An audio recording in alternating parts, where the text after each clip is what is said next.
Bro, hindi ito basta SUV.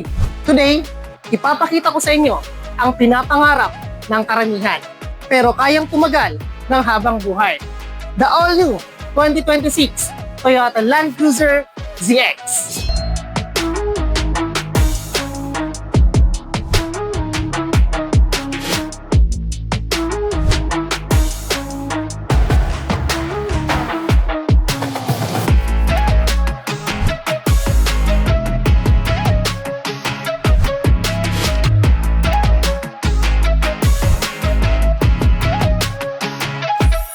Hindi lang ito pang forma, hindi lang ito pang mayaman.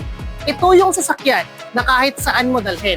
Bundok, baha, long drive, pang pamilya, hindi ka bibiguin. Tara, tour natin.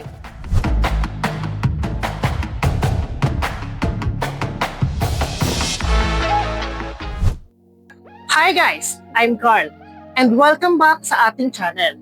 If you're new here, I make car reviews, releases, and honest reviews para matulungan kayo na pumili kung ano talagang sasakyan na bagay sa inyo. First impression pa lang, intimidating na siya. Actually, ang Toyota Land Cruiser, hindi na kailangan ipakilala. Ito yung sasakyan na ginagamit sa Middle East Desert, Africa, rescue operations, or sa politicians and business owners. Bakit?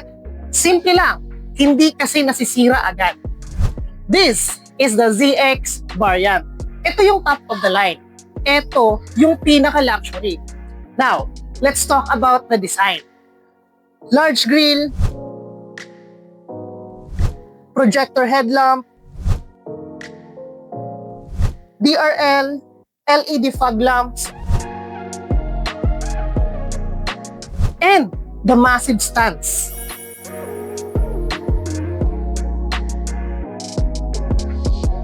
Mapapansin mo, boxy siya. Hindi siya ginawang sporty. Ginawa siya para magmukhang authority vehicle. Na kapag dumaan ito sa kalsada, automatic, kailangan mong bigyan siya ng daan. Now, eto na yung pinaka-importante.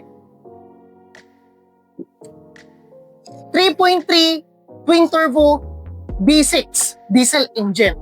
Hindi ito 4-cylinder, V6 turbo diesel engine.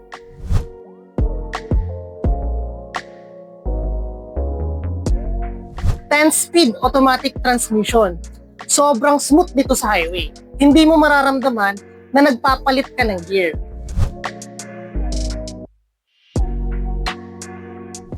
Hindi siya mabilis lang. Malakas siya sa hatak.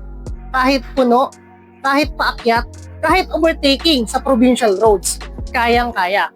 Basically, kahit lagyan mo pa ng trailer, kaya. Notice mo, mataas yung ground clearance. Hindi mo iisipin yung baha, lubak, rough roads. This is full-time 4x4. Hindi lang 4x2 na mukhang off-road. Legit na pang off-road ito.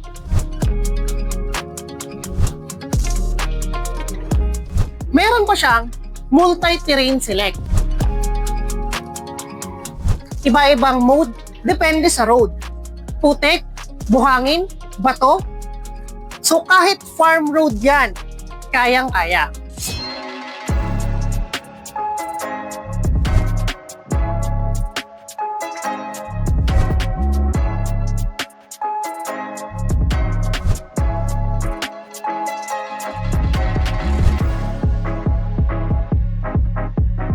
Sa likod, power tailgate.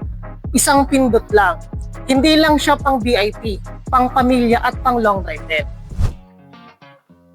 Dito mo mararamdaman kung bakit mahal ang Land Cruiser.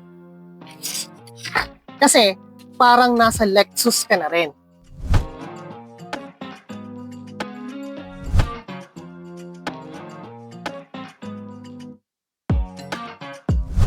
Leather seats,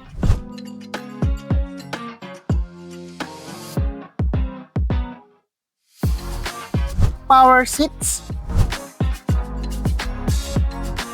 big infotainment, heads-up display, multi-zone aircon, and sunroof. Ang pinakagusto ko rito, tahimik. Diesel siya, pero hindi mo maririnig. Even long drive, Manila to Bicol, hindi ka mapapagod.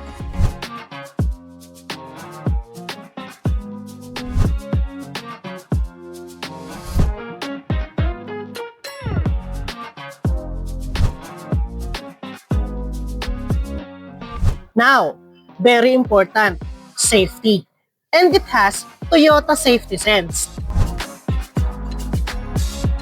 Meaning, pre-collision assist, lane assist, adaptive cruise control, and blind spot monitor. Basically, tutulungan ka ng sasakyang mag-drive.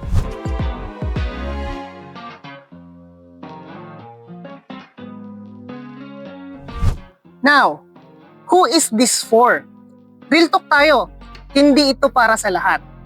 Kung city driving lang, race okay na. But this is for business owners, for politicians, for contractors, large families, people who go to provinces. Kasi ito yung sasakyan na kahit 10 years mo nang gamitin, mataas pa rin ang resale value.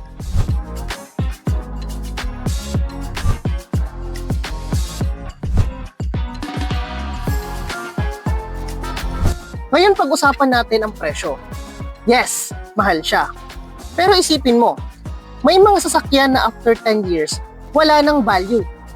But ang Land Cruiser, kahit luma, hinahanap pa rin. Investment car siya, hindi siya gastos.